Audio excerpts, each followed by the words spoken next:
Hello. சொல்லு. நல்லா இருக்கியா? அப்படியா? எப்படி பொண்ணு கிடச்சிச்சு? ஆ சரி.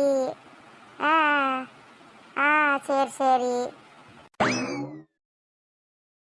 ஆமாம் ஆமாம், இந்த உலகத்தில் நிறைய பேர் அப்படிதான் இருக்காங்க. இங்கே கூட சில பேர் மாப்பிள்ளை கிடைக்காம சும்மா வந்தாங்க வாக்கப்பட்டு எங்கள் வீட்டுக்கு. பொறுத்தது போது பொங்கி எழு சின்ன பொண்ணு. அத்தை, உங்க மனசுல என்னத்தை நினைச்சுக்கிட்டு இருக்கீங்க? இந்த உலகத்துல நீங்க தான் பெரிய பணக்காரங்கன்னும் உங்க பையன் பெரிய உலக அழகணும்னு நினைச்சுக்கிட்டு இருக்கீங்களோ? அப்படி ஒரு நினைப்பு இருந்தா அந்த நினைப்பை குழி தோண்டி புதைச்சிருங்க சொல்லிட்டேன்.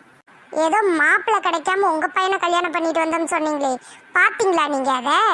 சரி, அப்படியே இருந்துட்டு போட்டும். அப்போ உங்க மகனுக்கு பொண்ணு வருஷ கட்டி நின்றுருந்தா அதுல எவ்வளையாவது பிடிச்சி கல்யாணம் பண்ணி வச்சிருக்க வேண்டியதானே? எதுக்கு இந்த மாப்பிள்ளை கிடைக்காதவளை பார்த்து பிடிச்சி கல்யாணம் பண்ணி வச்சீங்க? மரியாதை இல்லாத வீட்டுல ஒரு நிமிஷம் கூட இருக்க மாட்டான் அந்த சின்ன பொண்ணு.